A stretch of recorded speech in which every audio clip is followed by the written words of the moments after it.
All right, Michelle, are we recording? It's loading. The setup's loading, sorry. You tell me when we're ready to go. Okay. Oops.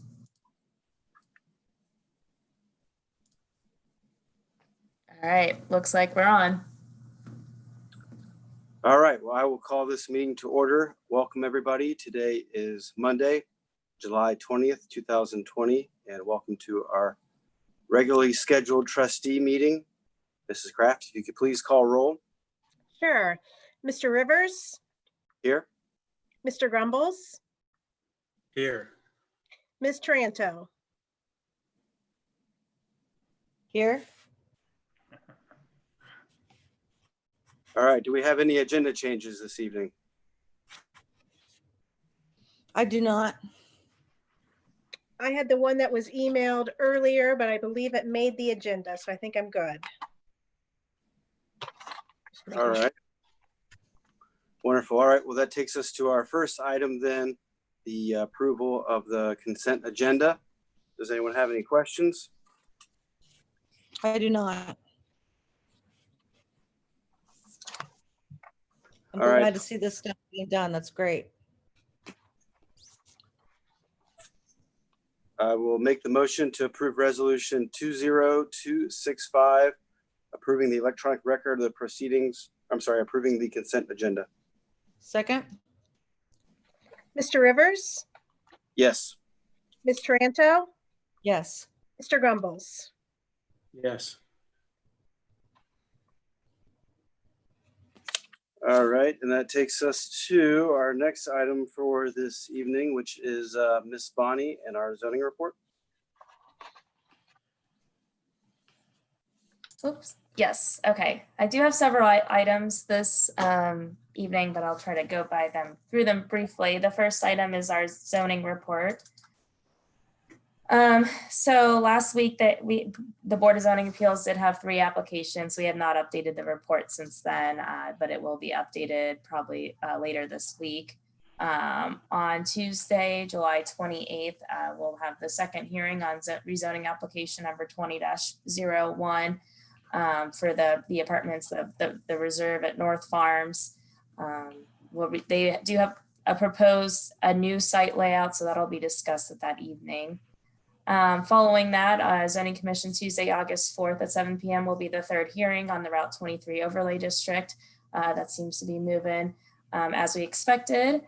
And this evening, as part of the agenda, I'll be asking the trustees to schedule hearings for application number zone-19-02 of Turkey Hill signage amendment and for my amendments to the zoning resolution. Oops. Let's go on. So the next, if I can. Yes, please. Trustee Rivers. The next item on the agenda is discussion and possible action on the planning and zoning intern. We again selected a candidate. He has gone through some of the pre-employment pre-employment requirements. I'll leave this to Andrew. I think there's one other item pending, but we'd like to at least try to move forward in some fashion to get him starting at the end of this month or early August. Just to jump off where Michelle left off there, he has done all of the pre-employment items such as the physical, drug testing, fingerprinting. We've received back the physical and the drug test. The fingerprinting is in process. It can take up to 30 days for BC I&I to get that back to us. And I called the vendor and they said they can't tell me any more than that. So we're just waiting on an envelope to arrive from the state. But once we have that, he's completed everything.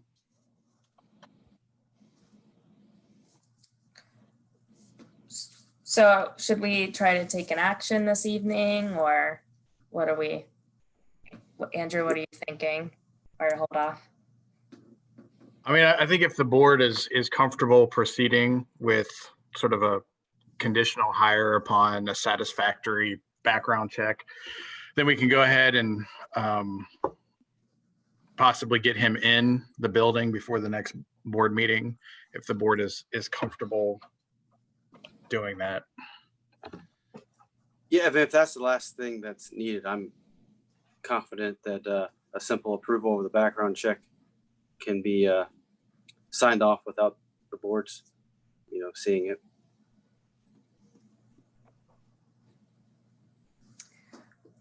Is there a actual motion or resolution here that we need to pass, or just a consent, Andrew? Well, I mean, again, this sort of goes back to practice. I think talking with Ms. Bonnie today, and then I shared it with you, Chair, sort of the draft resolution that we could go with today, which sets his pay. So that's really, I guess, traditionally what the board has done is sort of approve the hire, set the pay. So, if you want to do something as simple as that, great. If you want to read the thing I sent you today, great. If we just want to sort of acknowledge that Michelle could tell you off her head what the pay is, that this is what we're going to pay him, and authorize me to go ahead and hire him at that rate, I'm fine with that too. So it's whatever comfort level the board has here with proceeding forward.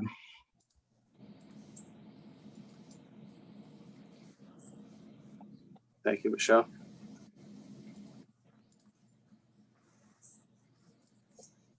Andrew, did it change much since I sent it to you, or did it change at all? It changed a little tiny bit is what my recommendation was in the last paragraph, just to make it explicit that upon the township administrator's satisfaction of the background investigation. But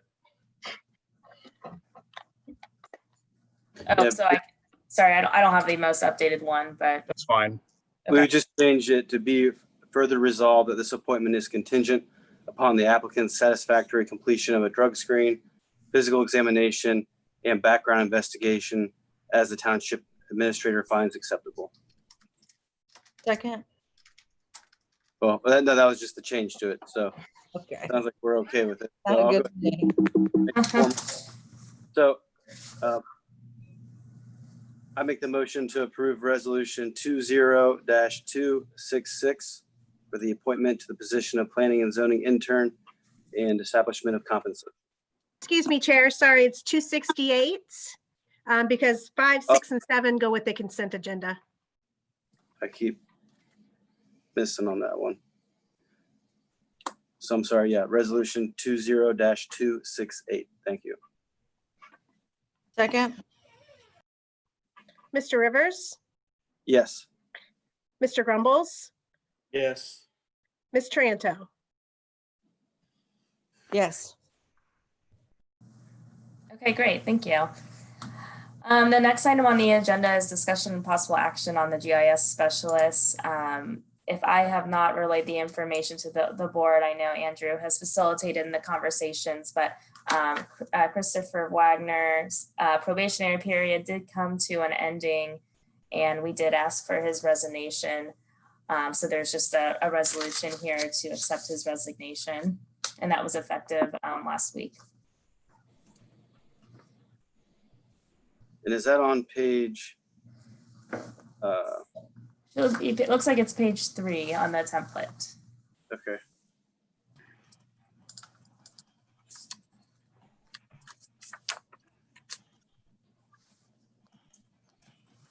All right, to make the motion to approve resolution 20-269, accepting the resignation of GIS specialist Christopher Wagner. Second. Mr. Rivers, Yes. Mr. Grumbles, Yes. Ms. Tranto. Yes. Great. The next item on the agenda is discussion possible action on the zoning assistant position. And I apologize, I've been out of the office for a few days. I believe the position description was shared with the board. Hopefully Andrew, correct me. You are correct. It was. Okay. Yes, so I think we're getting ready to wrap that up and start doing the posting and the interviews. There's no need for any action this evening. Just kind of wanted to give the board an update on that and if they had any questions related to the description. I do not. Trustee Torano or Trustee Grumbles, do you have any questions? But we're kind of None talking here. about wrapping the GIS specialist into a zoning assistant position, are we not? Well, I would like the zoning assistant position to have somewhat of a background in in GIS. We have the intern that we recently we just selected does have a GIS background, and Jeff Beard has made interest in pursuing a potential GIS certification. I think that would be a great career move and professional development for him. So I would also like to pursue that for him too. So I don't, at this point of time, I'm more looking for an administrative position because we just have so many applications and inquiries going in. So I think that for now, the GIS can somehow be, at least that role can be facilitated by what we have currently in staff. And then we plan on partnering with Delaware County Auditor and Delaware County Regional Planning Commission on some of our GIS projects.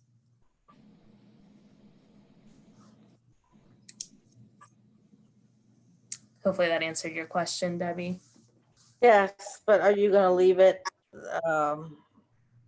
as a GIS specialist? The title? Well, the title would be a zoning assistant. Okay, all right. Mhm. Any other comments, or should I move on?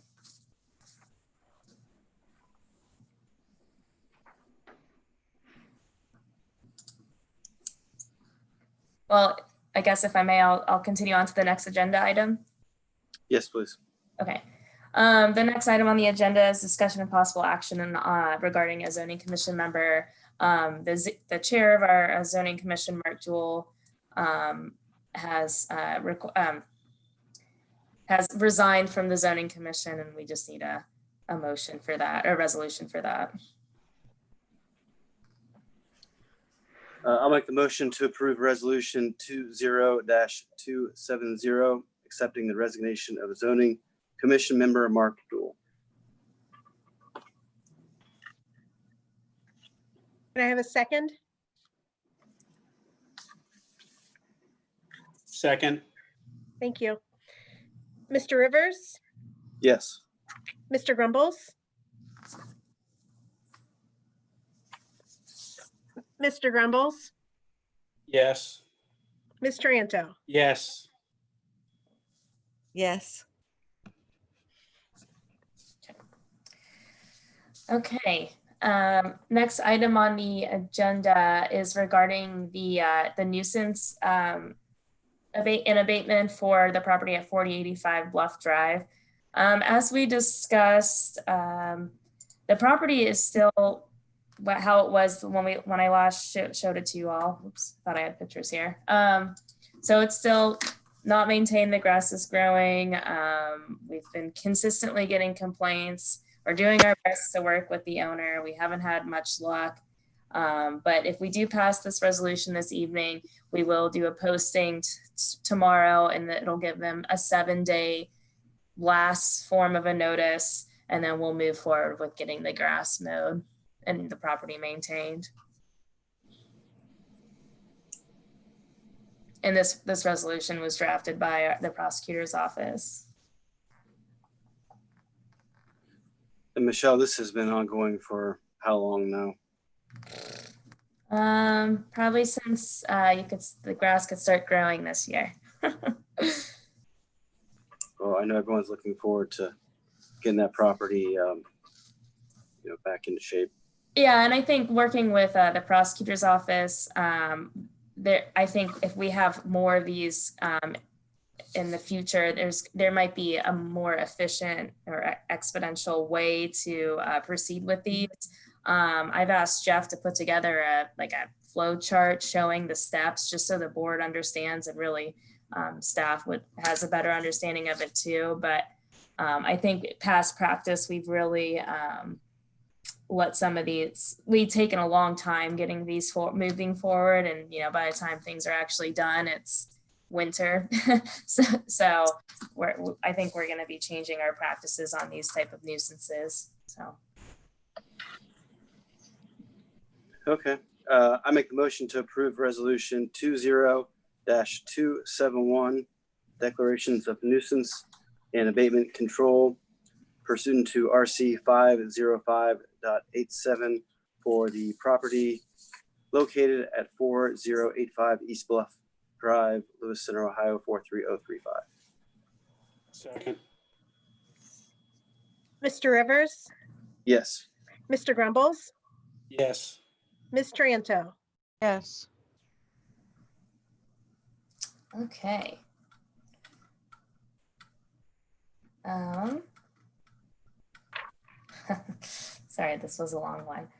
The next item on the agenda is discussion of possible action regarding the pool, the crumbling pool barn over at 8076 South Old State. I'm not requesting any action this evening, but I did have Jeff pull some quotes on what it would cost to demolish the structure.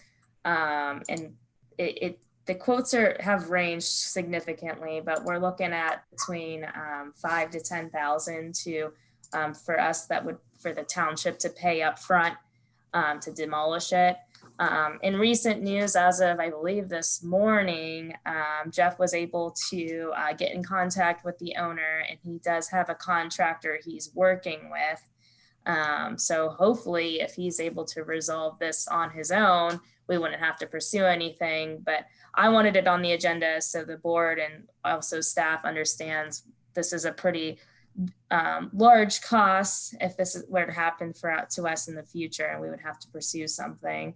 So really just to discuss, if anyone has any questions on it, I'm happy to answer it, but just wanted to let you know the demolition cost for that would have ranged from 5,000 to 10,000. So we're hoping to work with the owner now, but that's only recent news, and hopefully we can get this addressed sooner than later, because we've had consistent complaints on this site for a while too.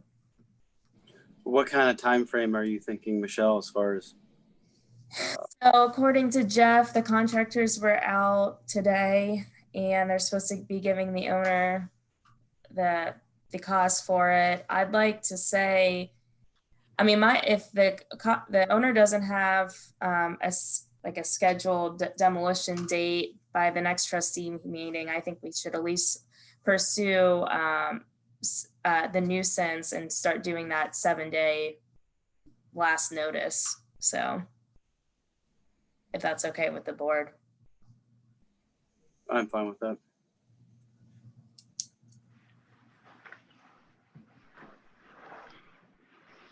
Okay.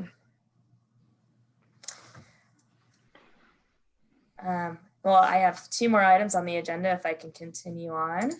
Yes, please. So the next item on the agenda is to schedule the hearing for zoning case number zone-19-02 of Turkey Hill signage. After a long I think it's been a year of meetings, that was no blame on staff or the zoning commission. The applicant had to keep tabling due to new ownership, and I think they had some bigger issues to worry about, but ultimately the zoning commission did recommend approval of this application unanimously. And at this point, we'd like to schedule a hearing. I would suggest for the board, Jeff Beard has been involved with this application more than myself, so I've asked him to attend. And I'm not able to be at the August 17th meeting, so I've asked him to be there as far as the host of the trustee meeting. So if we could schedule it that evening, that would be great. And then to follow it, the zoning, because I would rather have the zoning resolution amendments at our next meeting, since I believe that's much more urgent to get addressed. Okay, so we're looking at, you said August 17th, Yes. and would that be 10 a.m. or 6 p.m.? That's an evening one. 6 p.m. Are we okay with that? Yes. Don't hear any objections, so I will make the motion to approve resolution 20-272 to set the hearing date for the Turkey Hill signage on August 17th at 6 p.m. at Township Hall or via virtual meeting. Second. Mr. Rivers, Yes. Mr. Grumbles, Yes. Ms. Tranto. Yes. Okay, and then the last item on the zoning report is to schedule the meeting for the 2020 zoning resolution amendments. Again, the zoning commission did recommend approval for these amendments. There was one modification that they did suggest for the pools, and I think it just kind of made it was a little more clear with their recommendation as opposed to what staff initiated with them. So, but I would like to schedule that at our next trustee meeting on August 3rd, if the board is okay with that. I'm okay. So August 3rd at 10 a.m. Yes. All right. Not hearing any objections, so I will make the motion to approve resolution 20-273 to set the hearing date for the 2020 zoning resolution amendments on August 3rd at 10 a.m. at Township Hall or via virtual meeting. Second. Mr. Rivers, Yes. Mr. Grumbles, Yes. Ms. Tranto. Yes. That's all I have. Thank you all. Thank you. All right, our administrative report, Mr. King.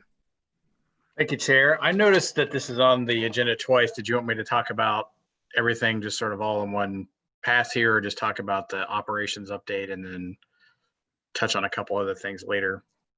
Well, I think that was the first agenda because it was on there on accident. It was duplicated. Okay. And I think it got removed. So I don't know if I got. Oh, you're right. And I think that's right. I'm probably just looking at an old one.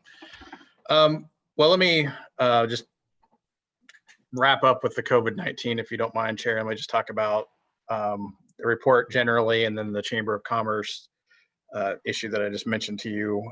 So just as a quick update, we've had a couple of conversations of the chief and I with Alan Freeman about various different grants.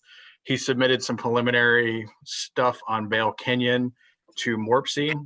So we'll see where that goes. I mean, he's generally optimistic. The engineer's office apparently provided a lot of information that's helpful. And also submitted to Morpsey was the sort of the proposed phase 3 of Orange Road, which would be the underpass. The engineer's office on Friday asked me if they could go ahead and submit that. So we got some preliminary applications into Morpsey. The one thing that the board should be aware is we're just sort of generally outside of Morpsey's area. So that may be the killer for our application, but we'll see. And I wanted to sort of publicly give Bill and Mike Kelly praise for all the hard work that they did at the pool. Mike went over there and was meeting with a lot of vendors and doing, quite a bit of assessment of what was going on. And as you saw from the agenda, it was a good number of things. So I know the board really wanted to make those improvements for the residents. And I, again, applaud them for doing that. And then just sort of internally, I think you saw the facilities review is underway. You received the information today. So I'm starting to already get feedback on that. Talk to CBIZ. They're probably later this week going to start a different part of their implementation. Had a conversation today about the leave management. So that implementation starting. Been working with Bill, Nancy, and Marianne on the Dude Solutions implementation. So we've been taking a lot of our data, putting it in their spreadsheet, which will then be imported into the software at a later date. So, and I know Bill attended a training the other day that I couldn't. So, we've been hard at work at getting those things done. And, again, there's a number of parks project that Mr. Cowan has been working hard on trying to move them along. So, we're getting there. Then I wanted to just sort of ask the board just a general sense. The Chamber of Commerce asked if we wanted to put an ad in their spread again. We had done that in the past. So, I mean, if the board's interested in that, I can sort of send around the email with the information. I think it was 1/8 of a page, which today would be $250. So again, that was done in the past. I'm not sure if there's a desire to do that again, but I wanted to at least throw it out there for the board to give me some direction on if that's indeed what there was an interest in putting an ad in the chamber guide. What would we be advertising? It looked like last time it was just essentially the back of the business card, more or less, with the orange logo and the whatnot. So, but that was really it. It didn't have anything else to it. It really looked like the back of the business card.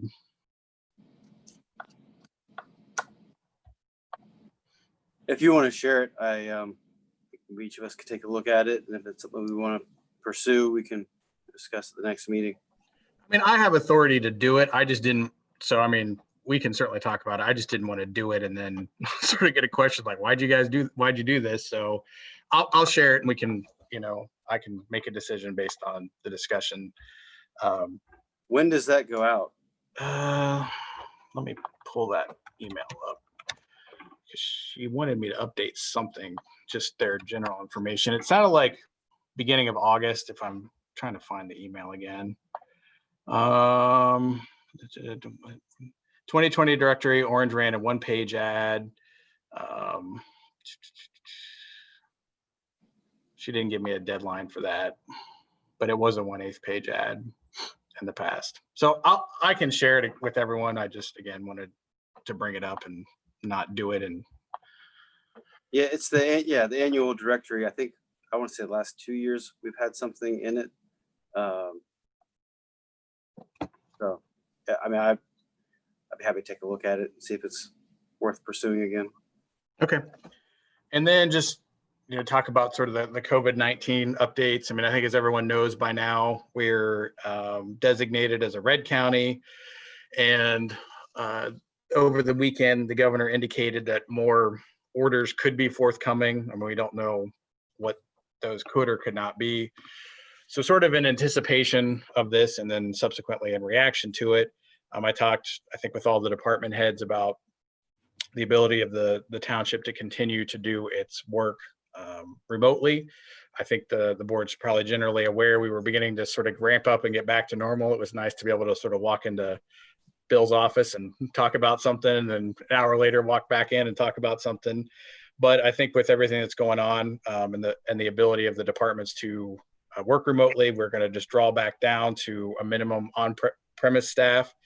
So as part of that, unless the board objects, I was going to just ask Bridget to take a look over at our work at home policy, make any recommendations to that, any changes, sort of send that back out, remind the staff of what the policy is. And then, since we are likely going to be dealing with this for the foreseeable future, I mean, they keep sort of throwing out there whether or not there's going to even be a football season at this point, and whether or not we're going to be able to have Christmas gatherings. So, I'll continue to talk with the departments and talk with the trustees on how we can effectively communicate internally and externally, and have effective meetings and get work done in this remote environment. Didn't Chris Betts help write the initial work from home type paperwork? I'm not totally sure, to be honest with you. Maybe he assisted Amanda with that. I just used the prosecutor's office. They already have written some of their own stuff, or they're all working from home. I think they were sort of in the same boat. They were starting to come back, and then and just for the board's general information, I when I was sort of talking to different county offices, and I think I'm remembering this correctly, there was a number of offices that reported COVID, either positive cases or likely cases in one day. So it seems like either the testing is a lot better or we're getting more cases. So, I do think that some of these offices are looking, like I talked to the engineer's office today, and I think they're going to maintain their remote working presence as much as possible. So it definitely is affecting the county, as Trustee Taranto said. Yeah, and I just, like everyone else, hope this gets behind us sooner rather than later. However, at this point, it does look like this is going to to go into the fall and is not going away here anytime soon. So I think we definitely need to prepare for the rest of 2020, make sure we have all the right policies in place. If the prosecutor's office has everything kind of in line, what we need to update, I think the biggest issue is just time. I think we need to have something ironed out and updated by our next meeting. So if it's a timing issue and they can't get to it and we need outside input, then I'm fine having Bridget look at it. If it's something quick and simple and they can handle it, I have no issue with that either.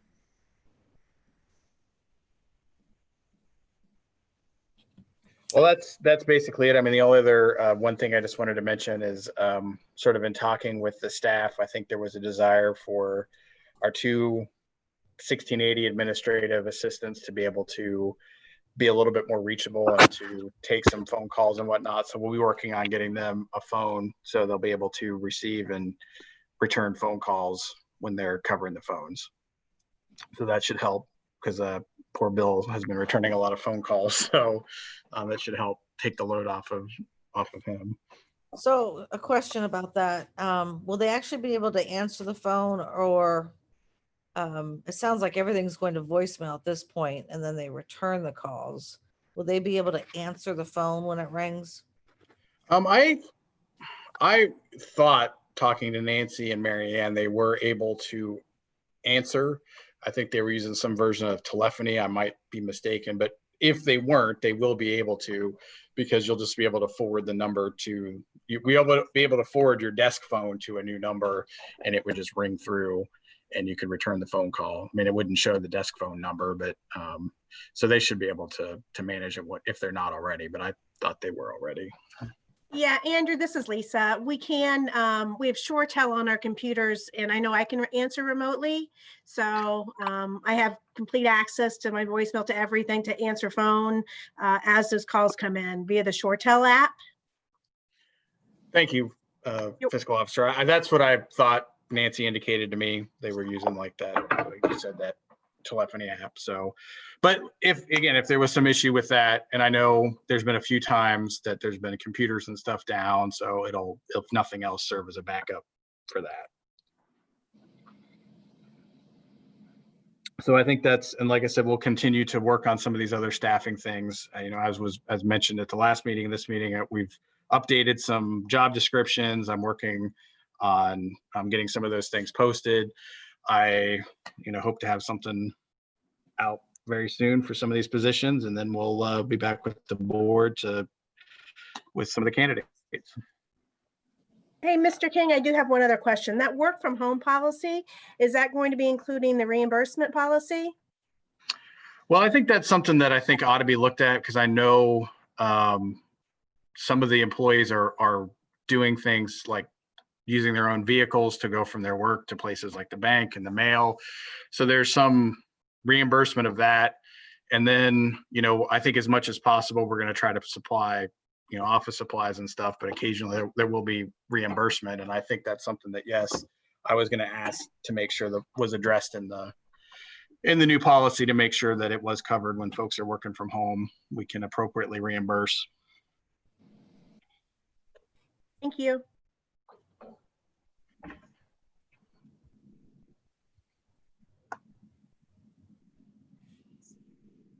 And I was going to add for Trustee Tarando and Trustee Grumbles, when we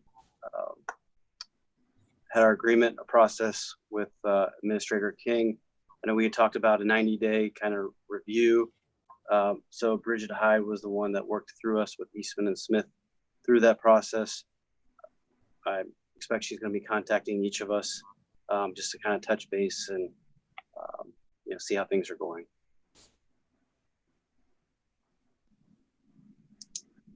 Do we have anything else to add, Mr. King? I do not, Chair. All right, that takes us to our maintenance and park report, Mr. Cowan.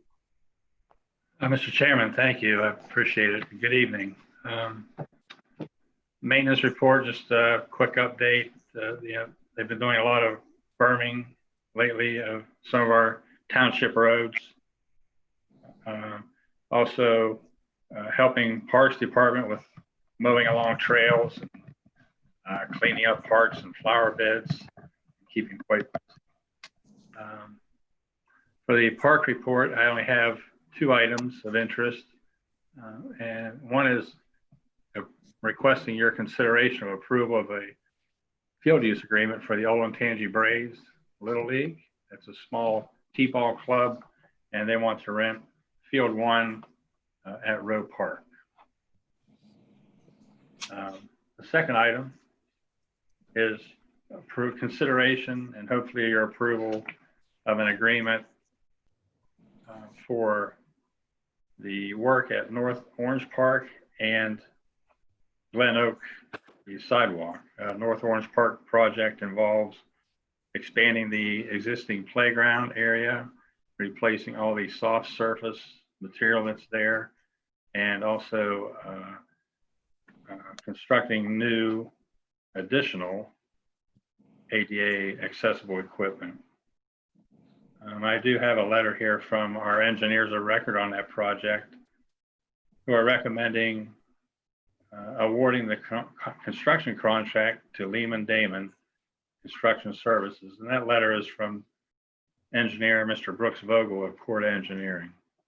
He did review all the bid documents. Everything is in order this time. As I don't know if you recall, the last time we bid this project, there was an issue with some of these submittals from the low bidder, and the board disposed of all the bids for there, and we rebid it, and this is the result of the rebidding. And we have a good bid here. Be excited to get that work up and running. That's all I have, but let me just quick thank you for approving those invoices that were part of the consent agenda. As Mr. King said, I want to thank Mike Kelly and also Mr. James. They're a big part of seeing that all that work gets lined up and ready to go. I want to thank them. Thank you for your due diligence. So thank you. That's all I have. Bill, how as far as the parks and obviously the challenges that we've had, current status? I know they've gotten a lot of use, but any updates or anything of interest that you might want to share? Well, for instance, the purchase orders that you approved this evening for just the swimming pool area, it's nearly just a little over $75,000 worth of refurbishing and updates there at the swimming pool. The swimming or the playground contract, if you approve it this evening, that project is, the bid amount was $13,508 for that project. Let's see, what are we working on now? We've got the phase 2, all the documents are in on the Lewis Center Trail phase 2 project. I sent you an email before the last meeting about approval of the contract. So that was approved, signed, sent into ODNR. We're just waiting for their notice to proceed letter to come back, and then we can bid that project and get it started. We just recently reviewed requests for qualifications for Roe Park Improvement Project, which would also include expansion of that playground, very similar to what we're looking at with the North Orange Park playground. Expand the playground, include some new additional ADA accessible play structures, play features for the children, and replace all the soft surface at that park, as well as update and upgrade all the landscaping features that are there. They try to keep them trimmed back, but some of them have just become completely overgrown. The small shrubs that were put in when the park was built have become out of control bushes. Just need some extra work. How about the ponds, Bill? Pardon me? The ponds, anything new on those? Ponds, we are just now reviewing the request for qualifications that we received for that engineering work. I have 2 of those in. I need 1 more, and then we can send a letter requesting a price proposal to the successful packet sender. So that's how that process works. Same as we did with Row Park. The successful request for qualification received came from Court Engineering. Those were independently scored. All the packets we get are independently scored. I scored a set. Trustee Grumble scored a set as the park liaison, and Mr. King scored a set. So independently scored, combine the scores together, and the best score wins. That came out to be quartered. Same process will happen for the ponds at 1680 and North Road Park. Got two of those in again. I'm just waiting for the last so we can send that letter too. If you have any other questions, I know there's a lot to throw at you real quick, but I always appreciate your questions and interest in that. Any questions or comments on the two resolutions in front of us? No. All right, I'll make the motion to approve resolution 20-274 to enter into agreement with Olentangy Braves for use of recreational premises located at Row Park. Second. Mr. Rivers, Yes. Mr. Grumbles, Yes. Ms. Taranto. Yes. I make the motion to approve resolution 20-275, approving North Orange Parks Glen Oak sidewalk improvement project contract with Liam Damon as the contractor. Second. Mr. Rivers, Yes. Mr. Grumbles, Yes. Ms. Taranto. Yes. That's all I have. Thank you very much. All right, thank you. It looks like Chief Noble, we don't have anything for public safety this evening. Until old business. Old business. Okay. That takes us to our fiscal officer report. Mrs. Kraft. Okay, thank you, Mr. Rivers. Just a reminder to everybody to continue to submit your CARES expenses. I've been receiving from Mike Kelly his overtime related to the extra cleaning that he's doing, but if there's any other expenses, please continue to send those my way. Quick update on the Elon card. Mr. Betts did provide revised terms and conditions, and they have been sent to Elon, and their legal is reviewing right now. And Chris is still working on an updated credit card policy for us to review, hopefully in the next meeting or two.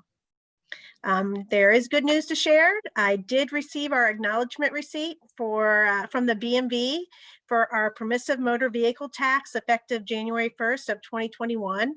So all our conditions and everything were approved and met and approved. So we will start collecting that in January. Now I want to do something I want to start adding a monthly financial review to our meetings. And back on July 9th, you all received the appropriation status, cash summary, revenue status, fund status, and bank recs. I'd like to just highlight a couple things from those reports. On the bank rec, if you've seen the reports in the backup in Leanne's office, you'll see there's a $21.99 discrepancy. We had a check issued to Menards for an amount over, I can't remember the exact amount, but it's $21.99 more than they cashed it for. Somehow Menards does electronic deposits and they did not deposit the right amount. So the check only withdrew for $21.99 less than what we wrote it. So we are working with Menards to correct that on their end, and it should balance out this month when we balance July. But I did want to bring that to your attention. As of June 30th, our ending cash balance is $23,555,529.86, which includes investments of approximately $8.5 million with Fifth Third and $10 million with Star Ohio. As far as our fund status, the general fund currently is $4.7 million. Our roads fund is approximately $5.5 million. Fire is approximately $6 million, and parks is approximately $5.8 million. Our expenditures through June 30th are approximately $5.9 million, and our revenue through June 30th is about $7.9 million. So like I said, I just want to try to highlight some of the big items. If there's something you'd like to hear each month or see each month, for example, I just received a deposit notification of gas tax. If that's information you guys would like me to bring forward in the meetings, or if you just like that via email, I'd like to just kind of have your feedback on what information would be useful and allowing everybody to do their jobs. I appreciate the report during the meeting. I think that's great, and for the residents to hear that. Thanks. I agree. And if you want to send an email summary, kind of in line with our last discussion where we talk about the levy, each levy, when it'll expire, what the fund is sitting at. And then I know, from the past, it can be deceptive at times too with the fund balances. People see the numbers and they go, wow, they're sitting on a boatload of cash. So if we can share the expected draw or the I guess the known draws against those funds, so that if they say, well, Ben, hey, Ben, I'm Yes. not sure, but I'm thinking that the word is encumbered. Some It of that, is. that's, I think Encumbered funds. yeah, I want to, that's fine. And I understand what it means. The problem is that a lot of folks that are going to be listening in may not understand appropriated, encumbered, et cetera. So I want to kind of make it layman's terms for them and just say, hey, there's 20 million in the general fund, and we can say that 11 million of the funds are encumbered, and we understand that, but we could also, for sake of the constituent base, say that 11 million are allocated or already dedicated to bills or something of that nature, so that they understand, and it doesn't lead to subsequent confusion and the ramifications of that, if that makes sense. But it does. I'll figure out how to add that in, and maybe I'll create some graphs or something like that to make it a little bit more easier to see each month. sure. Yeah, and I like the idea of keeping track of our levy timing too. I think with the roads dialogue, that's going to be something that we need to keep in the forefront so we can communicate with residents as appropriate. Okay. I agree. Anything else people would like to see or hear each month? Yeah, I think township finances can be complicated. So keeping just the basic terms and the basics for our residents, and then bring them forward in a consistent report, which is the path I think that we're on right now. I think that would go a long way and would be really appreciated. So okay, well, great. Well, thanks for bearing with me as we kind of work through this. Okay, and then Ben, as you were just alluding to the roads forecast, all of you should have received the roads forecast changes that had been requested at previous meetings. I did add a separate line item for grants. I added the levy expiration date and revised the expenditures to report total project cost. So it increased what it looks like the expenditures, but then it nets off with the grants. But that way we can see what the total project cost is before we get those other financing sources. And I did add in the 2016 to 8.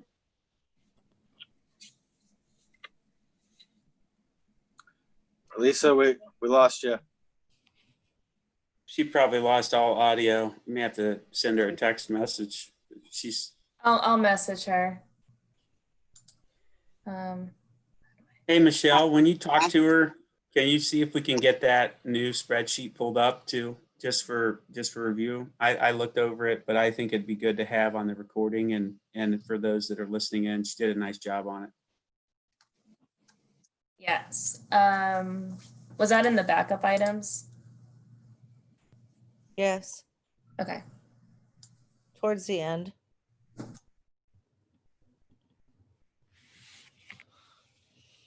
There you go, bottom left. Can you hear me? Yes. We Okay. couldn't hear you for a while, but we can now. Okay, so where did I drop off? My computer all of a sudden mutes me after a while. I don't- Literally, the very beginning. Okay, well, so basically you've got the roads forecast. You can see that we've added a separate line item for grants. I've included the total project cost in there now. So you can see the total project cost, and then you can net out the grants to kind of see what it's going to cost us, but that gives us a true representation of kind of what the spend is for a project. And I added, you can see, I kind of added the information from 16, 17, 18 from those closed funds. So you can see what we spent in 16, 17, 18 on roads and where it went. I guess and I added the current levy expiration date, which was a great suggestion. And I guess my question is, do we like this format? If so, or is there anything else you'd like to see or changed on this forecast? If we could start there and then kind of decide, what do you guys want to look at next? Do you want me to look at fire, parks? Where do you want me to go next? I think this is a great start, and especially the top part. It made a lot of sense to me, and so I appreciate you putting in the time and effort to get this completed. Mostly because I see 21 as obviously a problem, and so I did meet with the engineer's office. And I also plan to still speak with a couple of folks. I met with the county administrator as well to just talk through, options and vision and that kind of thing. And we've gotten some help from the county since then. I had Mr. King attend the meeting with the administrator with me. And I know that there's some potential monies that are going to hopefully surface related to that effort in the near future. But it's still going to be short. So I have some conversations that are due. But what I wanted to really do is plant the seed with the county to say, hey, we're really extending ourselves as partners. And we see ourselves as critical partners. And we also see that I look at us as the doorway to Delaware County. And I know the county's got a lot of vision, and we have a vision that we're crafting of our own with the new board. I'm really proud of all the effort we've put in, and also the partnership. So I think that when you look at some of the planned projects, especially the Big Walnut interchange, you look at the Orange Road and Bale Canyon projects, and those are going to be critical if they go forward with that, and it actually builds. And we see construction start. I know it's kind of buttered along for a while, and there's a lot of folks that aren't happy about it still. But if they do proceed with that, and it does manifest, that those roads are going to be critical to it. And so it's all part of a group effort. And I wanted to talk through that with them so as to say, if there's potential for us to partner and have an intergovernmental agreement or share in some of this work down the road, not Orange Road right now, phase 2. I think that's too far into the process, but potentially Bale Canyon. I wanted to make sure they knew that that's the vision that I had. And I think, in discussion, potentially other board members might agree, and make sure that if we enter into the Orange Road project, phase 2, it's a substantial expense, and to know that we're going to take that on while considering this a really a larger scale project and for a bigger purpose than just the township, but countywide. And so that was the purpose of those conversations, and the ones I have yet to take on with commissioners and other folks. But this is critical to that. So I thank you for putting it together. I think we have to really look at our funding and in the future. and potentially in the shorter future than 22.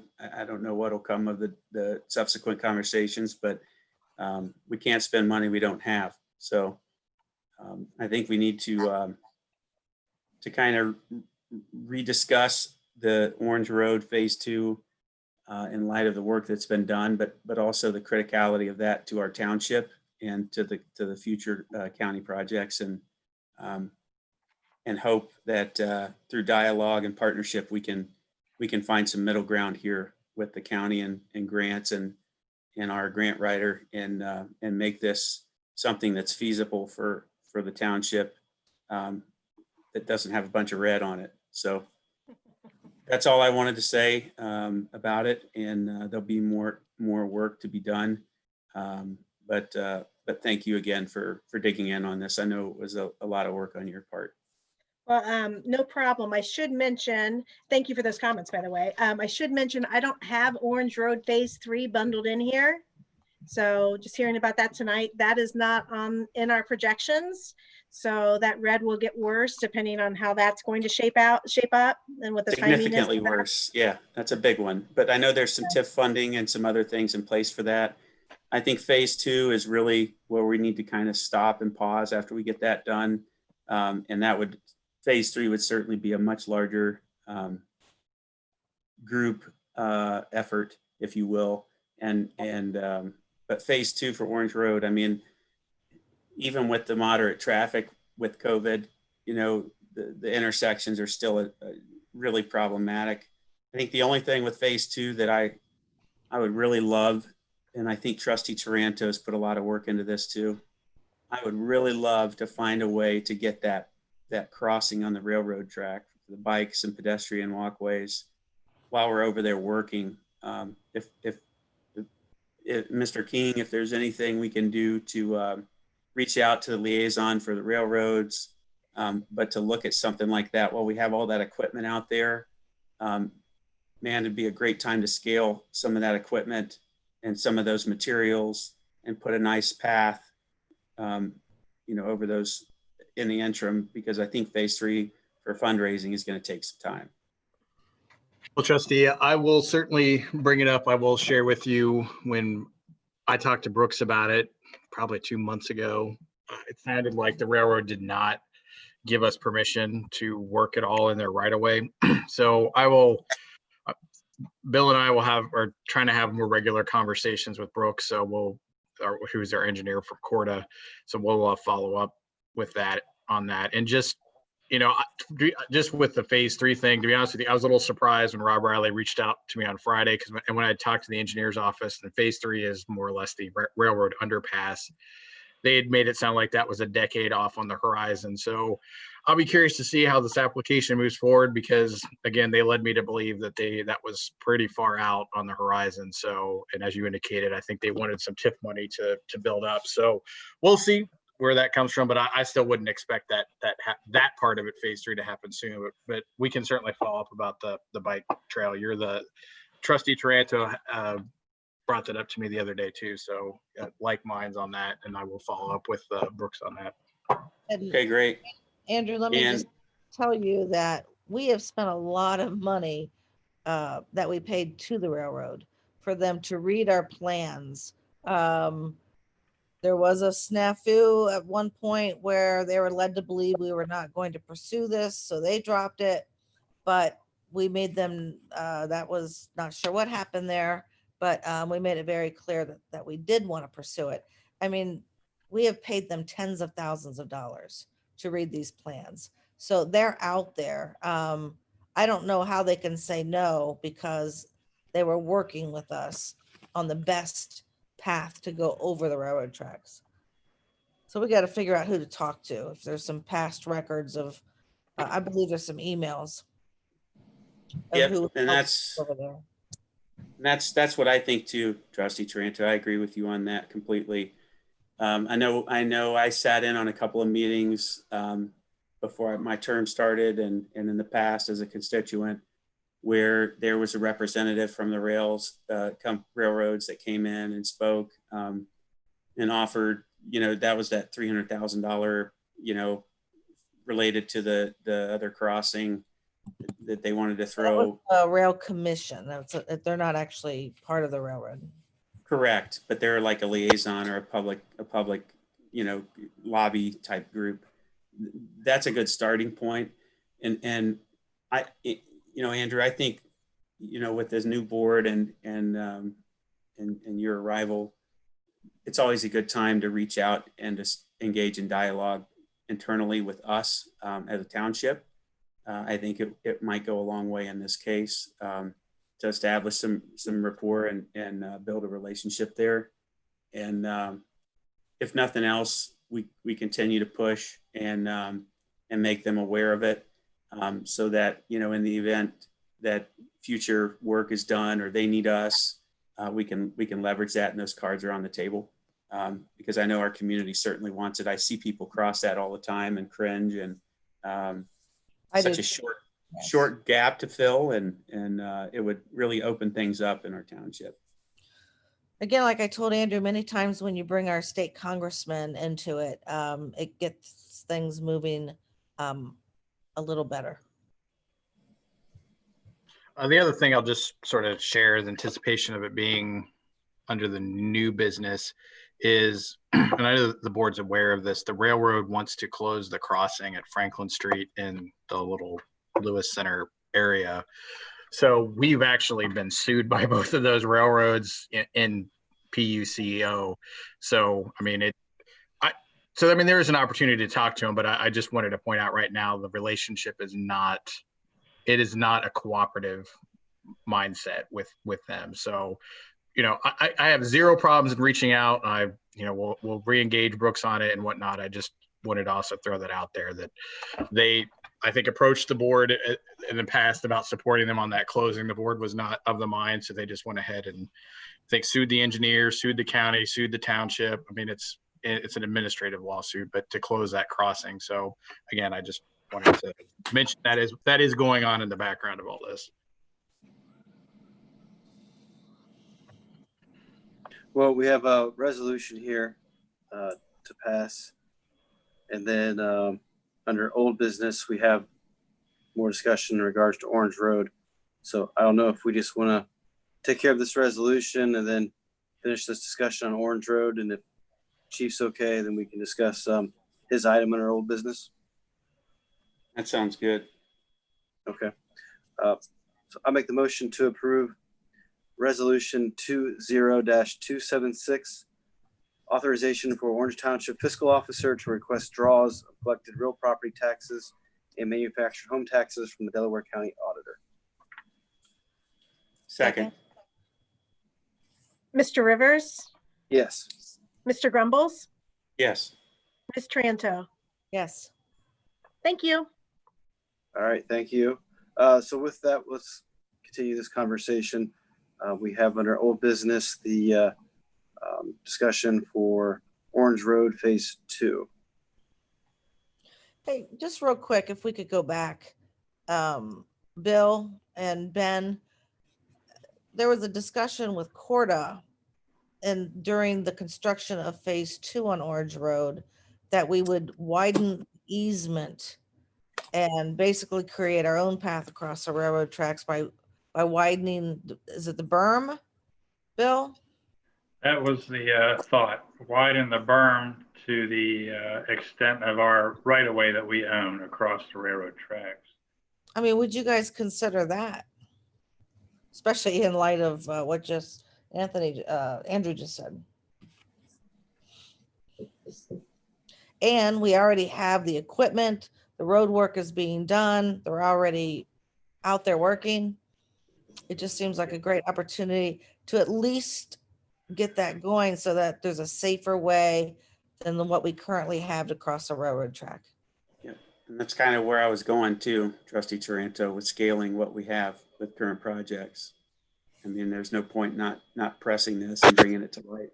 But I think any project that we're near that we have equipment, we have materials, it makes sense to do that. Well, can we direct Bill to to see if we can get that done. Are you, Oh, is- go ahead. can you specify exactly what you're asking to have done? I was referring to the railroads allowing us to to put a crossing in similar to what's up in Liberty. Right. This is not that. Okay. We're No, widening orange. Bill, do you want to explain it? Well, I've had that, thank you, Trustee Trent. I've had that conversation with Brooks Vogel, Mr. Vogel, who's been the engineer of record for that project. And, as you know, and we've discussed on a few occasions, that he has sent plans to the railroads for comments showing a separate trail crossing with appropriate gates. One railroad, Norfolk Southern, has responded. CSX has yet to respond. There's 2 railroads involved there, 3 tracks, 2 railroads, 2 separate right-of-ways. It's really quite a debacle. The railroad doesn't, the bottom line, railroad, as I understand it, does not want to give up right-of-way. Their goal is to ideally close as many crossings as they can close because of safety issues, which is understandable. So they do not really want to give up right-of-way. I've talked to my contact at the Ohio Rail Commission. We've had the same discussion. How do we move forward with this project? Who can we contact? He really just said, you just got to keep pushing what we're doing. But then the thought came up to widen the road to the limits of our right-of-way that we own. And had that discussion with Mr. Vogel. He did look at doing some of that, did some preliminary drawings. We really haven't got any farther than that. So, if that's an avenue you want to proceed with, again, you're widening the road. You're not creating a bike path. You're widening the berm.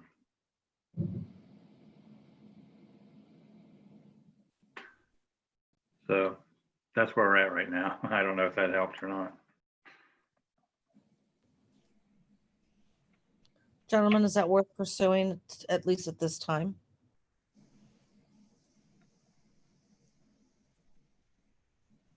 Ben? Sorry, I was on mute. Yeah, I'm fine with looking into it.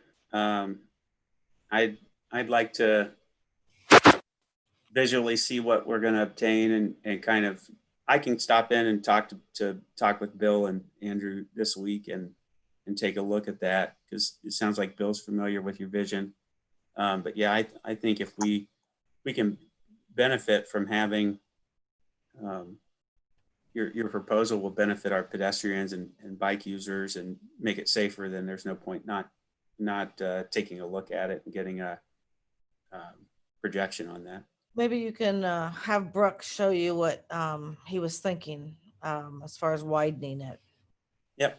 Bill, maybe we can set up a Zoom with Brooks this week, just a quick 15, 30-minute. Will do. I'll take a look at my emails. I think he sent me some of his preliminary sketches. I'll see if I can find those and share them with y'all as well. Thank you. Thank you.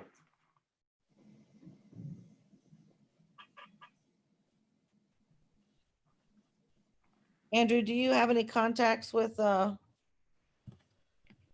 would it be? Balderson? Congressman Balderson? Yeah, I mean, there's certainly people we can reach out to.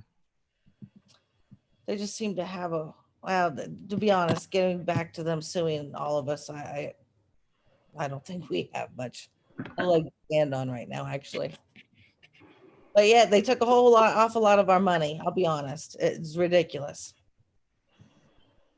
I mean, again, there's zero harm in having the conversations. I mean, the general tenor and sort of talking through this with the county and looking at some of the transcript that was involved in the railroad crossing. I mean, what Mr. Cowan said was accurate. Is they really don't like people crossing their crossings and would like as few as possible from their perspective. So, I'm not saying let's not have the conversation. It's just I think their disposition is going to be we don't want people crossing our crossings. But again, there's no harm in re-engaging them in dialogue. And I'll just add, just Orange Road in general, we all hear about it. My daughter Molly has her gymnastics, her gym is off of Green Meadows. So I know firsthand going off of Orange Road, that intersection, different times throughout the day. It's got major problems that need addressed. So I think, in hearing these different discussions, there's different ideas and things that have been proposed and ways to generate money. Hopes it would happen then, and we're hearing it's gonna be years down the road. I think with Orange Road and with Bell Canyon and some of these other projects, to get a good grip on the timelines, the projections, the funding, and have that out there. Some of the stuff we're not going to have exact dates, but just to kind of a general update on all of our roads and at least our hopes or goals as far as addressing these needs, I think will go a long way.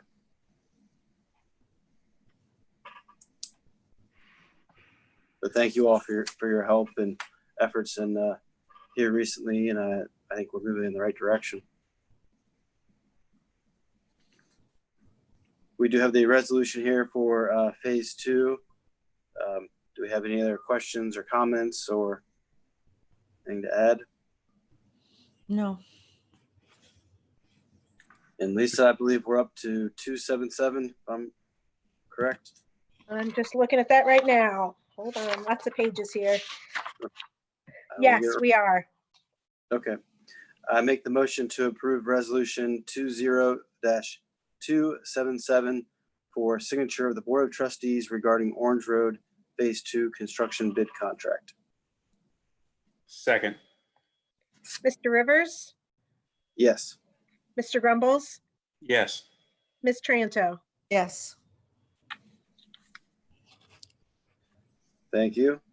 Mr. Chairman, Mr. yes. Chairman, if I may interrupt you real quick, I have the contract that needs signed for that project on my desk. If I set it out front tomorrow, where the signing documents are on Mary Ann's desk, I don't know if everybody could swing by tomorrow and sign it at some point in time, so we can get that. I can get that signed, Bill. That's not a problem. And Okay, I can stop by and certify it. I'll have it out front tomorrow morning. But thank you for that, Mr. Chairman. Do you need just 2 signatures, Bill? It has place for all 3 on it. But okay. You only need, I think you only need 1 plus the certification. I think you should be good. Okay, that'd be fine then. That'd be great. I'll set it out front tomorrow though, but thank you for that, Mr. Chairman.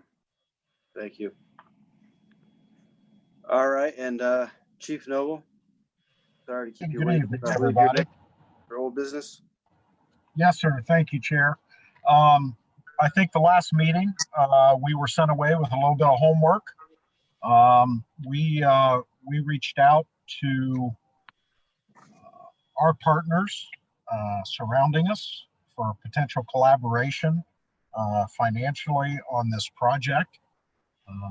We were basically, as you can see by my email, Berlin Township already has a boat, so they were not interested in assisting financially. Genoa Township was not interested. They already provide a dive team to this portion. DCSO, the sheriff, took this to his law enforcement group, the county law enforcement group. They talked about it. They are not interested in financially assisting. We did not receive a response from ODNR. Army Corps, I did not receive a response from. However, they are working with our grant writer for some potential grant opportunities there. And then I brought up the subject with the Delaware County Pre-Hospital Care Advisory Board at a meeting last week, and there was not an interest there. And I guess when you really look at this, I guess there's another way to look at this, and that is our department when we buy a piece of equipment or a piece of apparatus, when we buy a medic or a ladder or an engine, we provide automatic aid to all of our partners around us. We go to Worthington, Westerville, Liberty, Genoa, Berlin, the city. And when we spec those pieces of equipment out and we buy them, we don't necessarily ask them to help us pay for it. They're already providing other pieces of equipment and assets, if you will, to the response. So I can see that to that degree. I think another area that we were asked to look at was grant opportunities. We are working with Alan Freeman, our grant writer. As I mentioned earlier, he believes that there's a potential with the Army Corps. There's also an alternative fuel grant potential because the boat will have solar panel charging unit. There is a potential that we can seek some grant funds from an alternative fuel grant.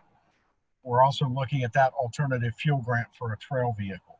And then of course, the Delaware County Foundation is another grant opportunity that Alan is looking into.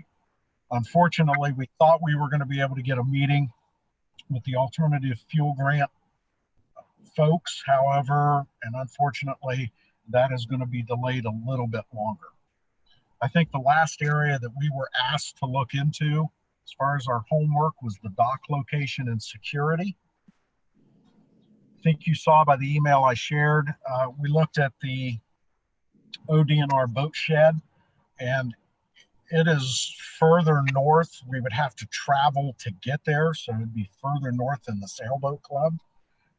The building, the shed that they have there is not big enough for the boat that we would be storing there. Not only drive distance, but walk from parking lot to the shed. Ultimately, really the best location would be the sailboat club. As you can see from that, it is a shorter drive distance. It's off of back in off of Lewis Center Road, plus the walking distance from the parking areas to the dock are shorter than the boat shed. Security was another concern.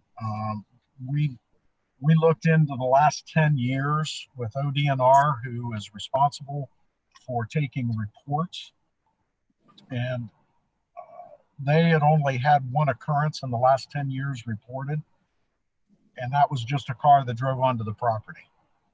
We are planning on putting in place 2 internet type cameras, similar to like a Ring type setup with high DPI resolution for facial recognition. And those cameras can be monitored remotely. The sailboat club is a fairly secure area from road access.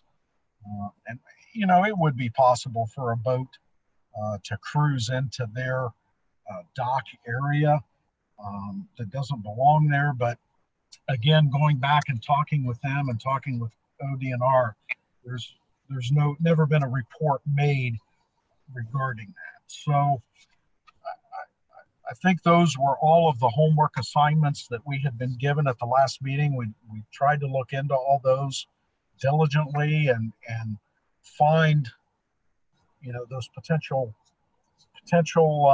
collaborative efforts, and unfortunately they just don't exist right now. So, and when it comes to grants, we really, if we're going to move forward with this project, we can't put it on hold to get grant money because of the build time. If we're going to move, we really need to move now so that we have it built.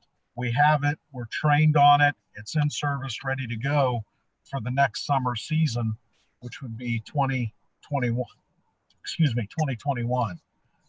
And then any grants that we receive would backfill, or if we receive them before we owed the money on the boat, that's great. We can backfill, we could use that. But I would really hate to try to wait on grant potentials and miss this window of opportunity to have a boat ready to go for 2021. I can tell you that we've had the boat on the water a couple more times, and I cringe every time I see it go out, because the water line comes up to the top and I'm just fearful that we're going to have an incident, an unsafe incident. And really, I'm looking right now at weighing the options of whether or not we want to continue to run it, just from that safety concern. So with that, if you have any further questions, I know Captain Miller is on the line as well, and in case you had any further technical that I can't answer, but that's kind of where we're at this point.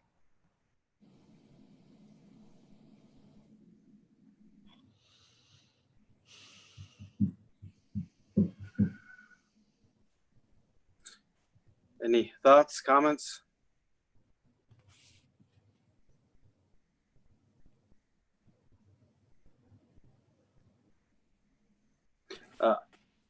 No, Chief, I'll be honest. Go ahead, Trustee Goebbels. Say, have we looked at partnering with Berlin at all? I know that the thought of their boat being less superior than the projection or the designed one, but if they're standing, by the fact that they've got a boat and it works for them, that's a potential option to explore. And then I'd also like to look at this from a big picture standpoint, similar to how our fiscal officers put together projections and long-term outlook on our finances. When you look at a boat and you're financing out, $500,000 more or less. I think you mentioned it was a pretty long time horizon there. I'd like to look at the full sunk cost for a projection of this or a purchase of this magnitude, and just kind of get the big picture there too. And I struggle with the approach of Orange will buy it and we'll all use it. I don't know that for a watercraft, that specialized kind of piece of equipment. I know that you mentioned Genoa has trained divers. I would probably beg that or offer that if a boat like that were purchased, there would be a move to obtain divers in our township as well at some point. It just seems like a lot more than a simple acquisition of a piece of equipment like this. And I think there's a lot more detail and dialogue that needs to happen with me personally. If not, I don't know how the other board members feel, but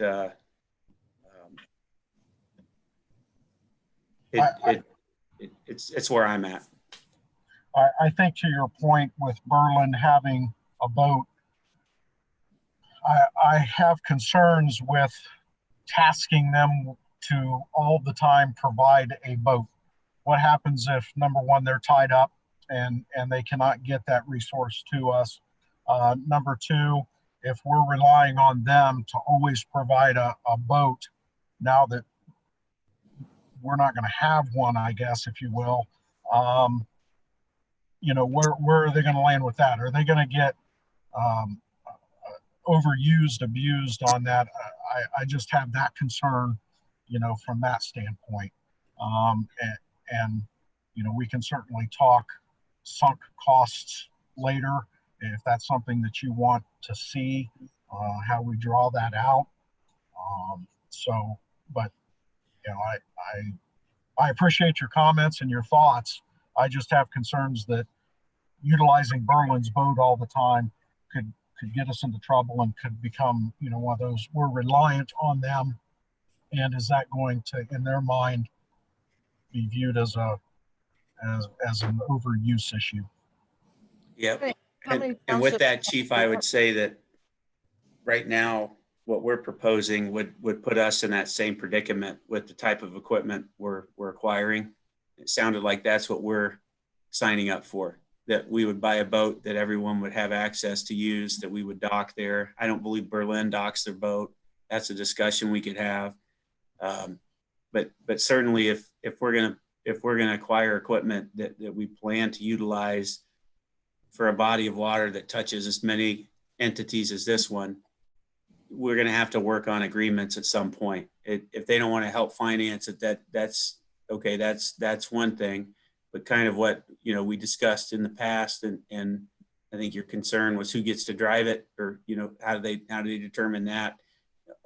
You know, we're going to have those conversations anyway. If we're too busy to get to the dock, then it would put us in the same position of having an asset that we can't utilize because we have a you know, 2-house call in progress or whatever. So I would just offer that up, and now I'll let the other 2 board members say their piece.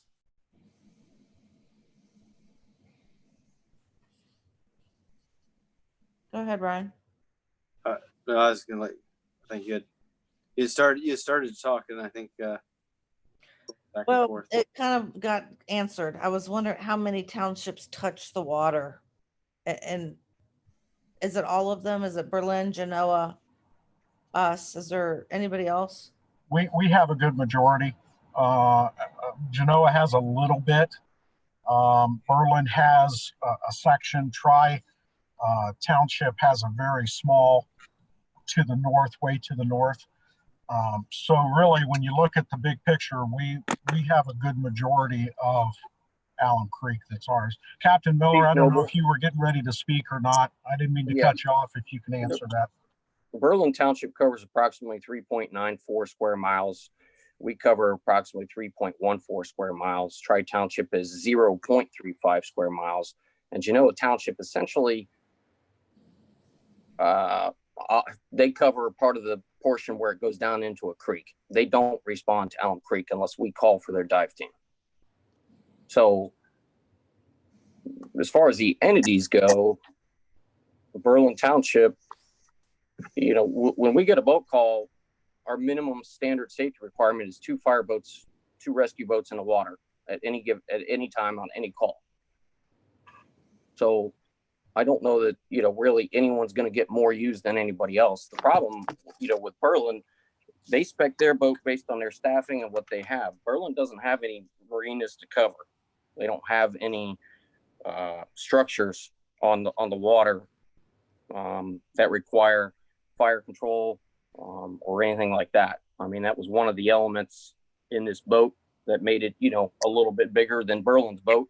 It's a little bit more capable, which definitely increases the cost somewhat. But it's already a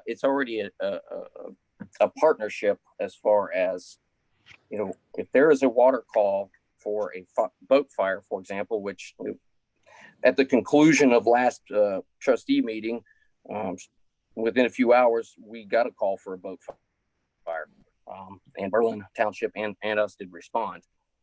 But yeah, I mean, Genoa really, they don't have a response on the main body of water. The only reason they really come is because we're requesting for them to send us their dive team. Why do they have a dive team and no boat? They have a boat. They cover Hoover. Okay. That's where, and Hoover is completely different animal than it's a large body of water, but they don't have the boating activity that we have because of the horsepower restriction. So they have a 9.9 horsepower restriction on Hoover. So they don't see the activity that we do. They are the authority having jurisdiction for the Hoover, them and a little bit of Westerville. We are the authority having jurisdiction for fire, rescue, and EMS on Allen Creek in our portion, meaning that Ohio Department of Natural Resources technically doesn't have the authority having jurisdiction to take care of this call. It falls onto us. So Was there a plan, AJ, for us to have a dive team?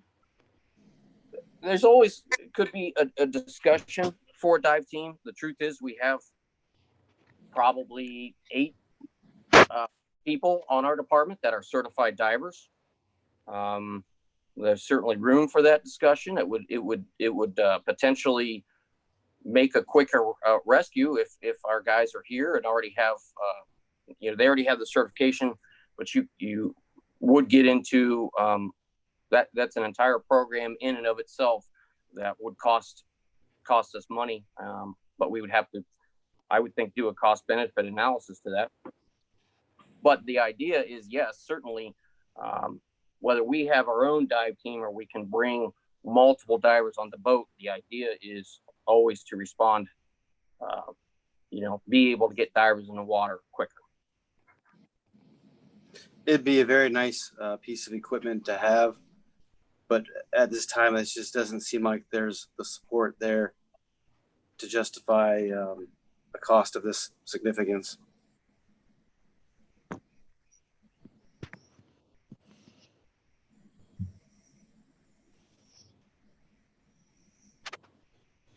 Ben, do you feel, I mean, you had definitely had some hesitation. Is this something that you think is worthwhile looking into a little bit more?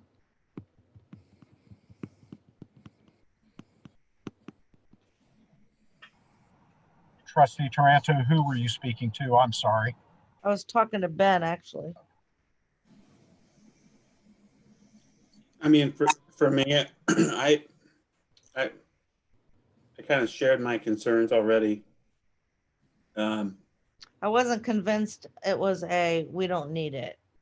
I get what you're saying. I mean, we go and support and then we let them use our stuff, Yeah, I mean, I get what you're saying. I'd like to look at the structure component that Captain Miller mentioned, as far as the others don't have structures. I know we have the one dock structure. You're referring to the docks and the vessel's dock there? We are the primary coverage for the sail club and the marina. The Okay. marina actually is in our jurisdiction, as The is the sail club. marina is rented out by who? Like, for example, where I believe you had mentioned you had a boat dock there. Is that correct? I dock at Hoover. I'm a low horsepower type of person, so Okay. I spend my time over there. The again, that's owned by the state of Ohio. They do all the boat rentals, but again, during the season there is, like I said, there's a waiting list for those docks, so it's always at full capacity. Sure. So yeah, I mean, I'm not really sure, unless I missed something in the conversation about somebody else using our equipment. I mean, although we do train with each other, unless, like you said, there was a partnership of some sort, that was an agreement. I don't think we were looking at anyone being able to just jump on our boat and go without our people at least being part of that. Now, it's one thing, Sure. Berlin's boat is what it is, and it works for them. If they get 3 people or 4 people on their boat, and then they're putting divers on there, I mean, there's no more room on theirs for our people. So that's just, like I said, that's just the concern that we are the authority having jurisdiction according to the revised codes. So that is my concern. From the operation standpoint is, I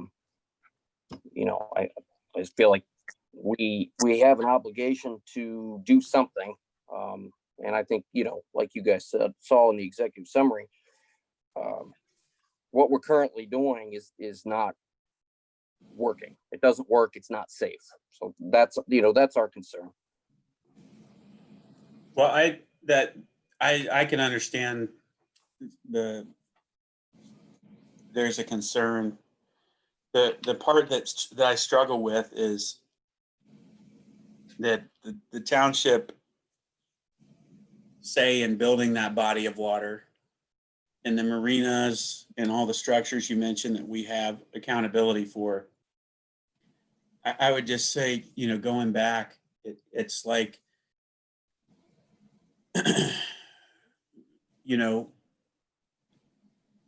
if you build a casino and Genoa Township or Orange Township. And then, in that whole entire process, nobody mentions, emergency services. And then once it's built, call comes in from the casino and they say, hey, we have a lot of problems here with security and safety. We need a full-time medic crew and a full-time fire crew and a full-time police presence here pronto.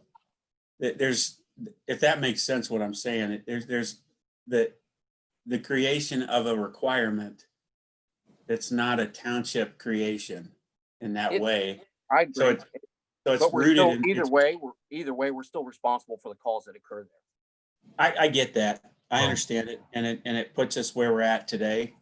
But the body of water's, I got to think, fairly old. And I look at where we're at today and the uptick in use and all of that. And that's why I was saying that there's got to be some sort of collaborative approach here regardless. I think you've done well to get permission to dock the boat. And obviously did your research on the craft and putting together something that would probably take care of the requirement now. And if they expanded upon the lake or whatever, but Can I ask a question? AJ, has there been an assessment on the life expectancy of the current boat? How much life? Yeah, how much life do we still have in the current boat? I wouldn't put it on the water tomorrow. It's not safe. Can it be modified? Can it be fixed? Can it be repaired? No. It shouldn't have been purchased in the first place. I mean, we weren't trying to throw anyone under the bus, but it was the wrong purchase from the word go for what we needed it to do. How old is it? It's 2014. It's just not, if you want to put it's a fishing boat. It's a flat bottom, one person, maybe two per person with no life-saving equipment fishing boat. But, like I said. So do you know what we would expect to get from that boat? Like on a resale? It's a John boat. Actually, hey, Captain Miller, if I could make a correction, that boat is a 2006. Oh, I'm sorry. I said you said 2014. That boat's a 2006. Yeah, so, I don't remember buying a boat. Yeah. It was before this current board, and it was under a previous fire chief, and like we said, we understand that it is a large investment. And the plan was to put our current vessel on Gov Deals, trailer and all, to see what it would go for. And of course, that's up to the board when ultimately we go to declare it. It's up to you to set the starting price, and then we go from there. And of course, we would have it looked at and appraised. So to have that answer for you right now, Lisa, I can't. I don't think it would be a huge offset in costs. It would not be. I think it would not be. I believe it's essentially a John boat with a tiller motor on it. It really is, roughly, yeah. It can't handle the weight that we put in it for what we do, and it really is unsafe.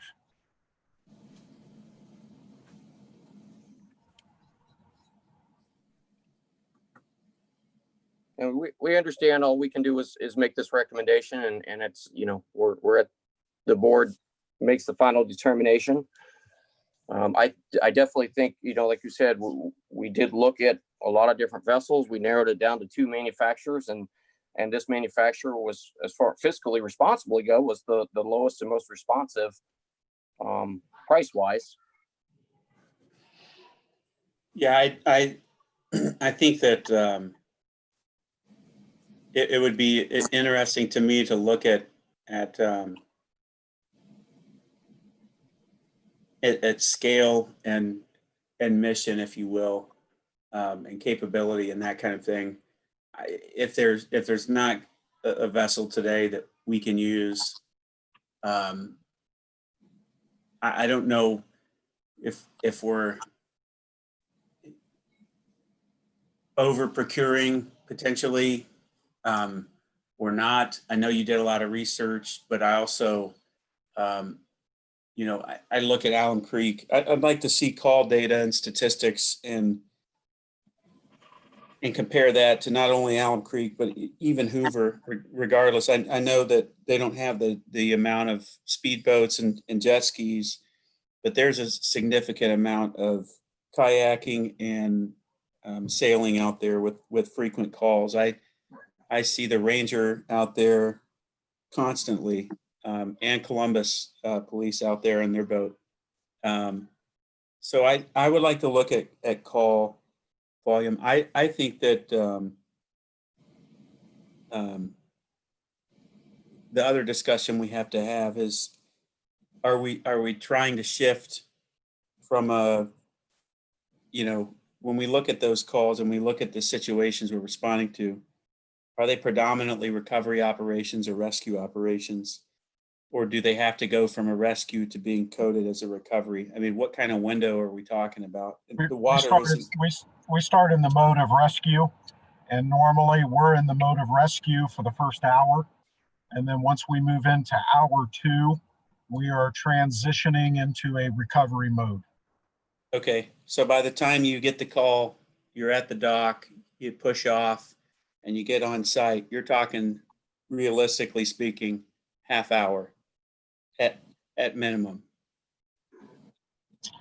So Cap, did you do, I thought we did a study to show how long it would take to get from station 362 to the sailboat club to be in the boat and launched. We did. It depends on the amount of traffic. It's certainly usually better than going to the Hollenbach boat ramp. We're currently launching from the kayak launch right on the same road that the sailboat club is on. So, and again, it depends on the skill of your operator that day. Backing a boat and trailer in is not everybody's.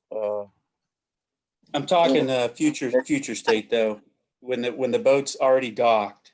Yeah, that's safe. That cut our response behind, time. That cut our response time by 50 to 70%. So you're looking at, if you respond from station 2, you're looking at 4 minutes and 30 seconds, and you park and you walk, and so you're looking at another minute because we don't have to carry any equipment. It's already on there. You get in you have to unlock the doors to the vessel, get through the gate, but we have our key card, and you walk to the vessel, you start it up and you go. So 10, you think within 10 minutes you can be on the boat going to the scene? Absolutely, yes. Yeah. Which would be it's a huge improvement over, and then the other thing, part of what the goal and the vision was to actually hopefully be able to have a crew and patrol during the peak times to show a presence. So that would hopefully, kind of the way our fire prevention guys go and do inspections in the building. We want to show a rescue presence during the peak times, show people, hey, that we are here for you. And hopefully the thought between the Department of Natural Resources and us, the same reason they're out there, when they can be on their vessel, they are having a presence and hoping to keep some of the incidents down. Right. We wouldn't have any authority to police the folks that are right. We would not have any authority to police. I think again, the call data and the response data and all of the historical data would justify having an active crew on a boat patrolling. We pulled those numbers. That was part of that NFPA annex that we had. We pulled all the numbers for the last 10 years.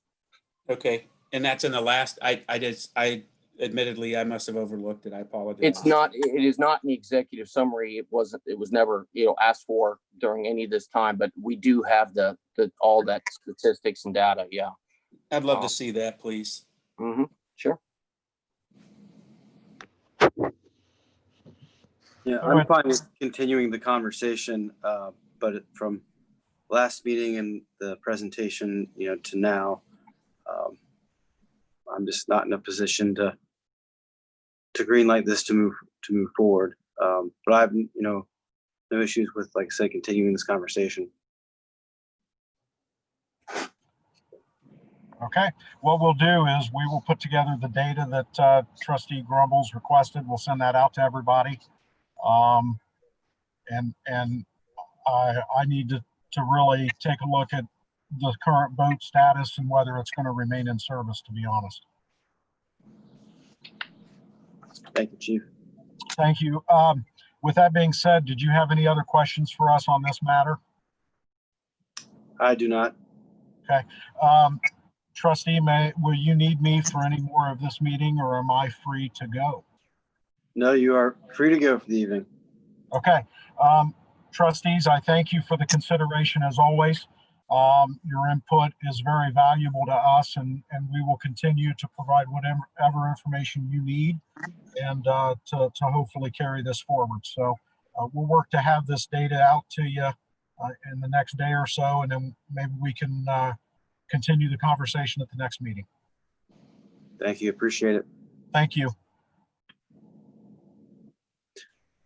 All right, that takes us to our last items for this evening under new business.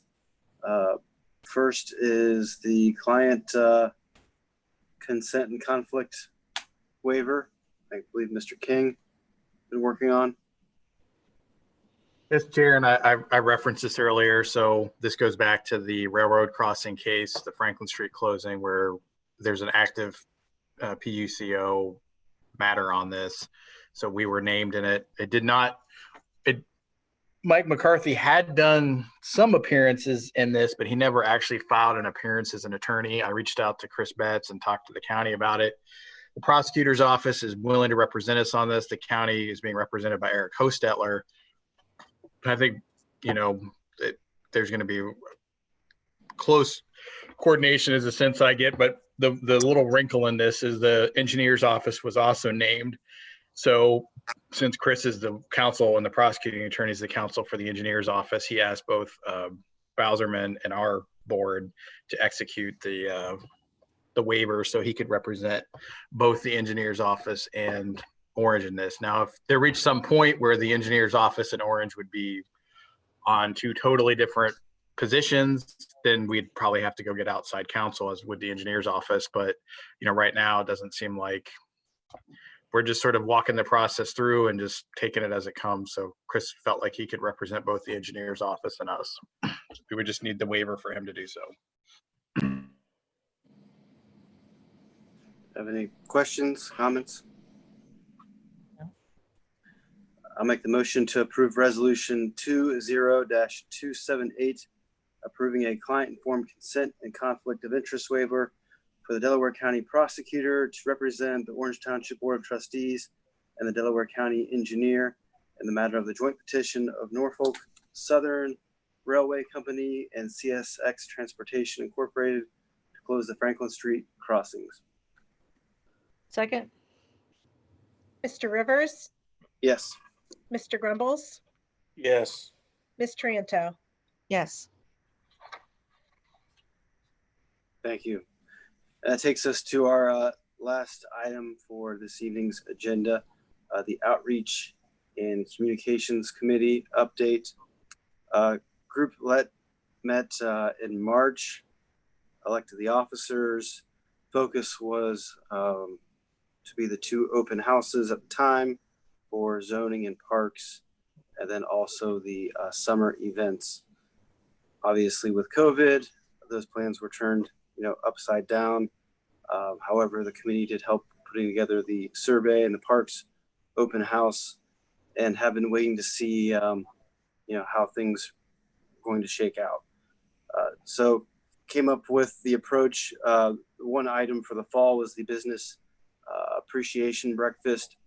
Going to give it a few more weeks and see where we're at with with COVID-19. Definitely want to do something, and whether we can have something face to face in person or we can have some type of business campaign. We're going to have to wait and see on that, but definitely want to have some sort of appreciation and business community outreach here for the fall. So we'll see where things go here in the next few weeks. I would imagine probably middle of next month we'll have to make a decision one way or another. The other focus is the communication plan, taking some of the things from the branding project, our Facebook page, and putting together more of a content calendar and a focus for each month for the township. Really committees looking at how do we keep on track and keep, we'll have the surveys results and the different things that the community wants to see. This kind of goes back to some of the discussion earlier on Orange Road and some of our infrastructure.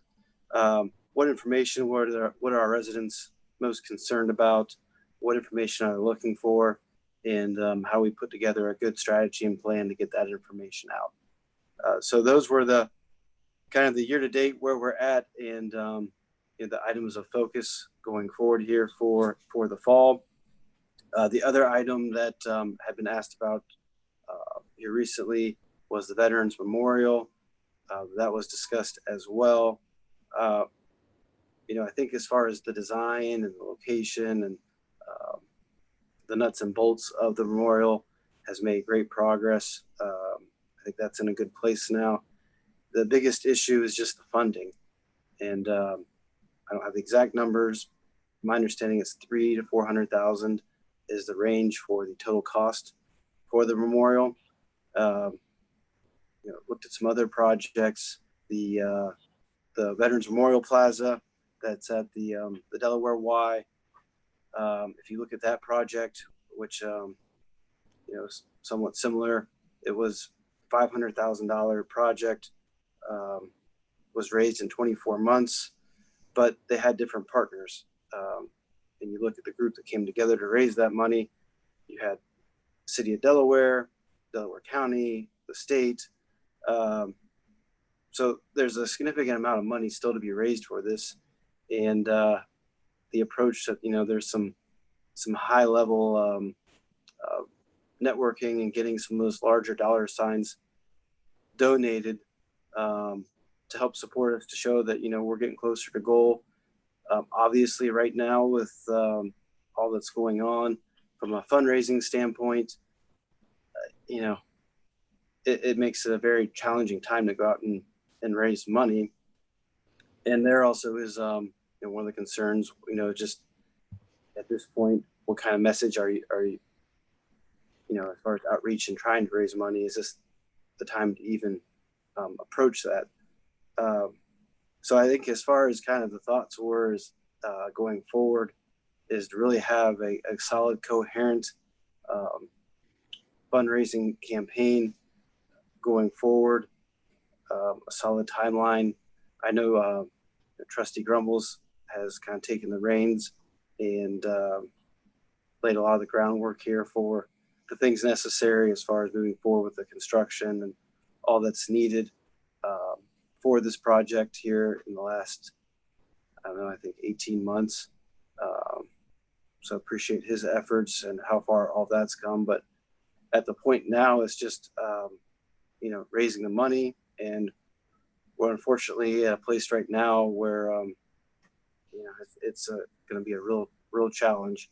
So that was kind of where it was left at, was to reach out and maybe discuss with some of our representatives at the state and some of these other agencies as far as what opportunities are going to be available, when they'll be available, and have some expectations. Alan Freeman was also, as far as looking at grants and discussing that with him of what opportunities are there. So really try and secure what kind of timeline are we looking at that's realistic, get that in place. And then I think, the other steps can follow from there.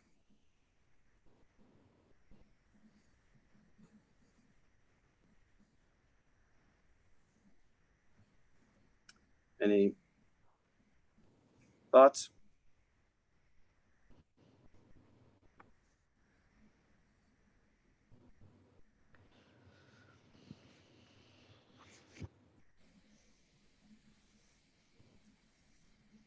Don't everyone speak at once. Well, I mean, I know of many people that wanted to work on it and that put a lot of time into it. And I don't know what their plans were, but they're not really being given the opportunity to weigh in on this.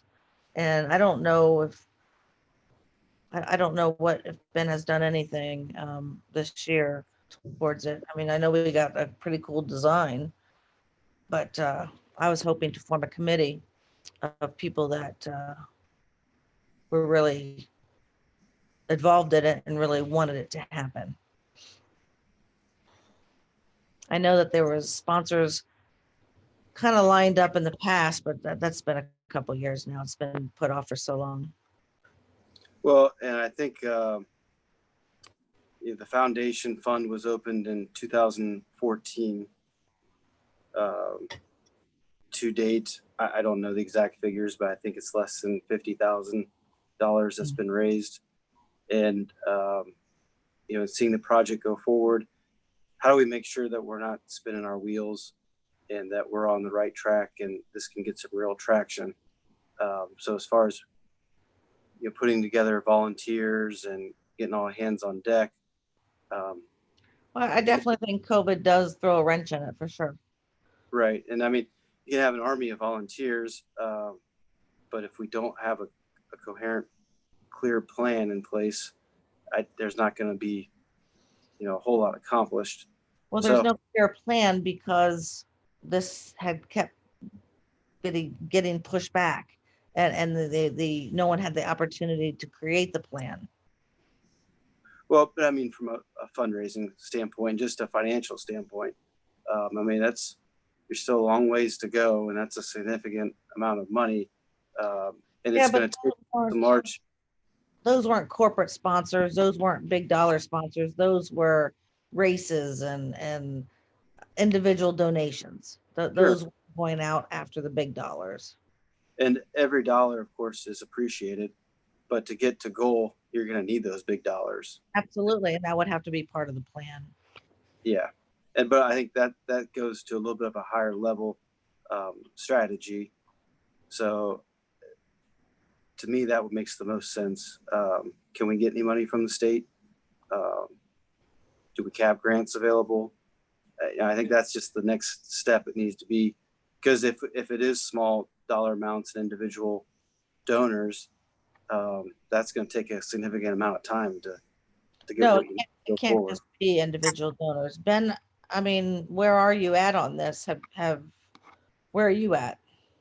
So in the past, I think when I was working on it outside of a township capacity, just as a resident, one of the topics I brought up to the board when I was presenting was the fact that most of the successful memorials in the area and in the state had leveraged the capital grants.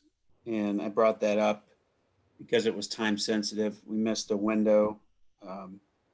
There was no application that the township put forward in the past,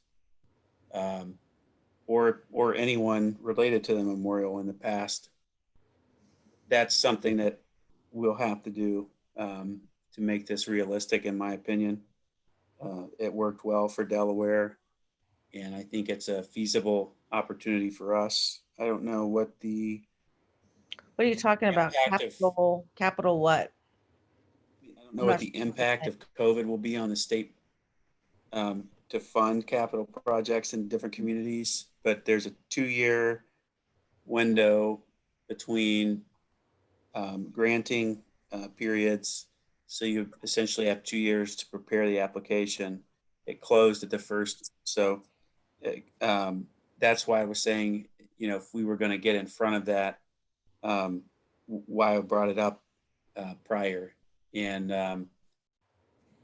then you're referring to the capital appropriations, correct? It's the program the state offers local communities, and the only thing you can't use that for is infrastructure. So you can't use it for roads and things like that, but any other improvement in the community, is valid application. And that's something that I know I had mentioned prior, but when the roads are addressed by our grant writer, which I think should be his primary focal point right now, given the presentation we saw today, then that's a topic that I think, especially with his state connections, we would probably want him to advocate for. With his role in government, I would imagine he could get and lobby for something like that fairly effectively. And I know I've spoken to Mr. King about that intent, and we have a year and a half to get the application properly put together. Outside of that, right now, I'm not planning to go and solicit corporate money until there's some relief in the pandemic. But I do think there's a viable opportunity to do that with our business community here. Once there is a light at the end of that tunnel, to solicit them and ask for their partnership. There was some mention of bricks and funding through selling essentially a dedication type of a brick, and some math that was presented for that in the past. The reality is there's no constraint or obstacle that has ever prevented anyone from selling bricks or putting together a brick sales initiative or any of that. The issue in the past is there were a lot of ideas with very little traction. The need to have a design and engineered study and the graded property and a commitment from the board, all of that was obtained before I even started. And the year leading up to that, and Lisa Kraft helped and assisted with that. She can validate that. And so now the drawings done, the engineered estimates are done, all of that's ready to go. So there's no reason that anyone who wants to contribute can't. The part for me that continues to be frustrating is that the theory that someone's holding anyone back. You're welcome. It's a 501 organization that's housing our fundraising. You're welcome to, anyone who wants can donate, can raise funds. We can look at the construction documents. We can pick out the stones.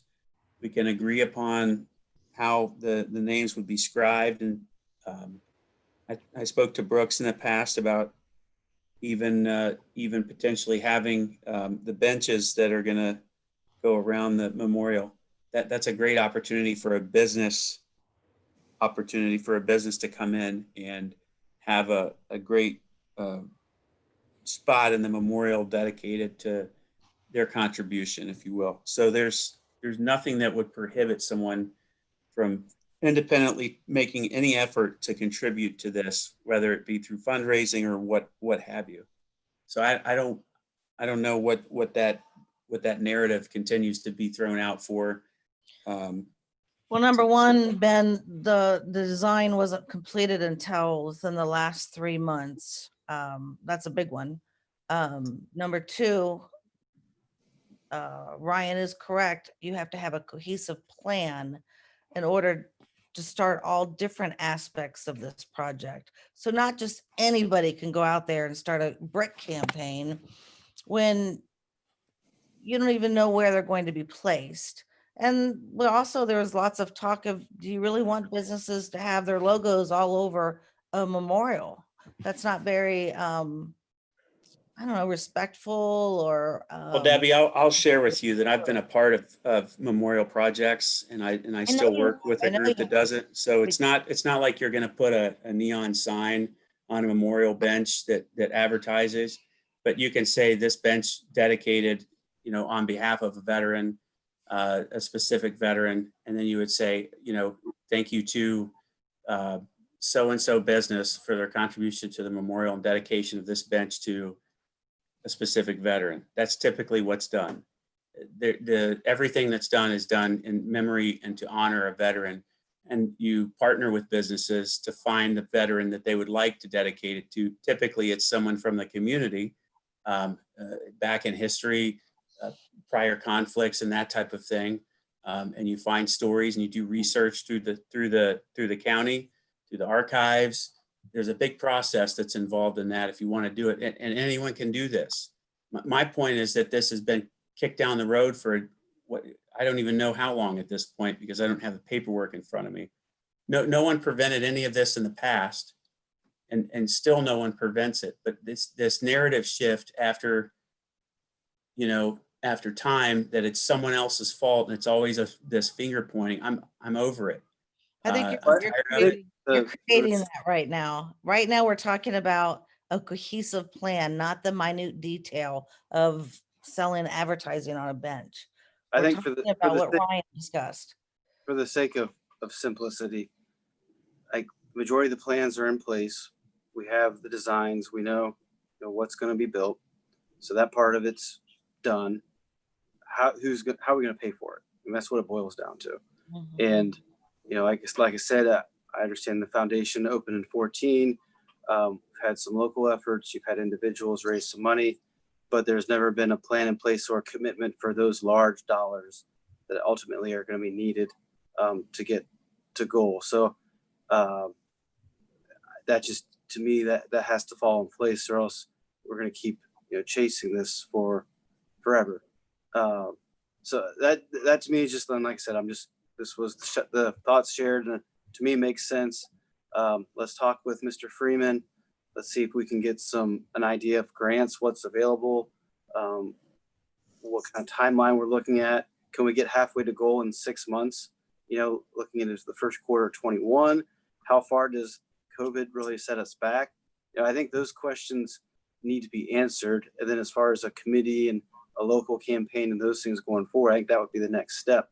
But I think for us, in going forward with this, we got to get those big dollars committed and figure out what the reality is, here in the next, I guess, few weeks or whatever timeline we want to set.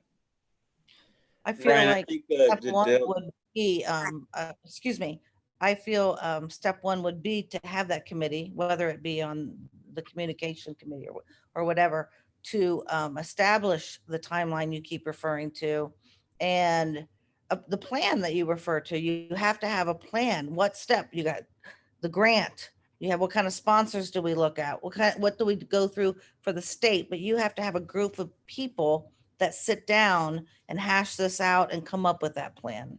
That's my whole point of this entire conversation. Well,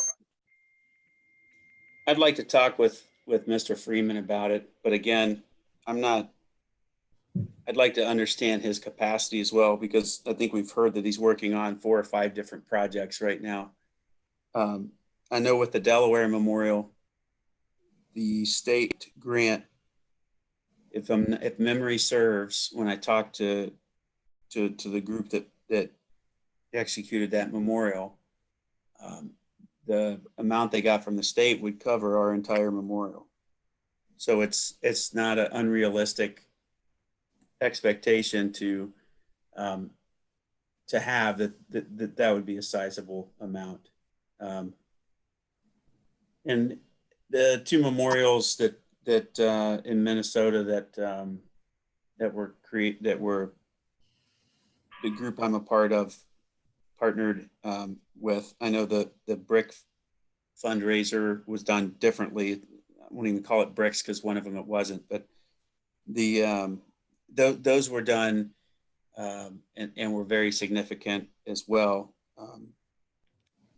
So I think between those 2, it's not unrealistic to think it could be a pretty quick turn. But we'll have to look at the timing for the state budget and when they're going to do grants, or if they're going to do them. I don't know what the impact to tax revenue, what to expect.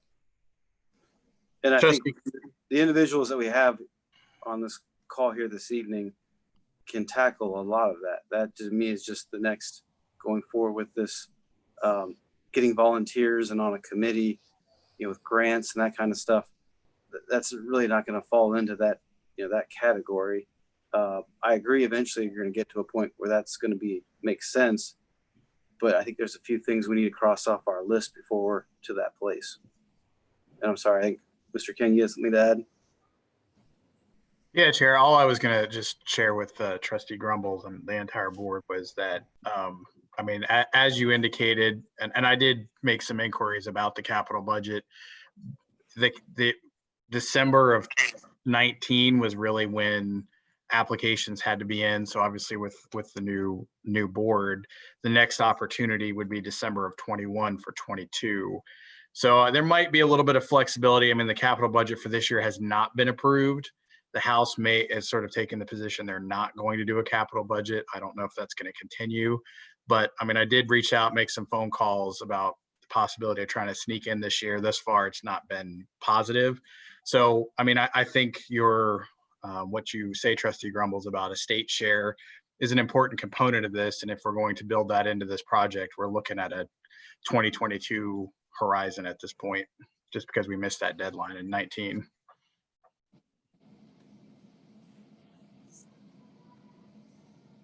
Thank you. That's helpful. But I think that's the kind of information that we need to pull together and look at these opportunities and the timelines first. So I guess that's what bottom line, that's what I'm proposing that we leave here tonight with, is that we reach out to Mr. Freeman, we look at grants, we look at what's available, how large of a dollar amount potentially could we receive. Let's get that figured out first.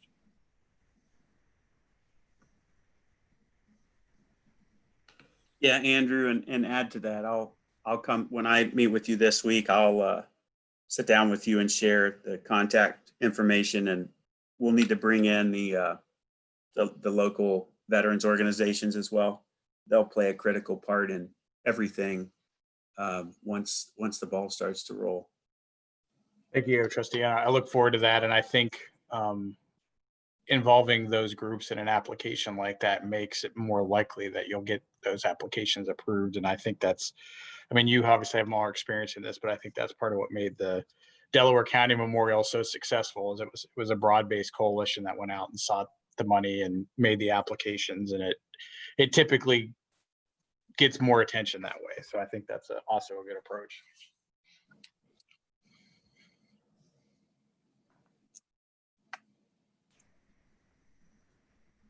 All right. Do we have any other thing else for this evening?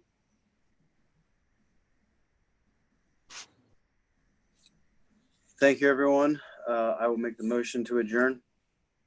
Second. Mr. Rivers, Yes. Mr. Grumbles, Yes. Ms. Tranto. Yes.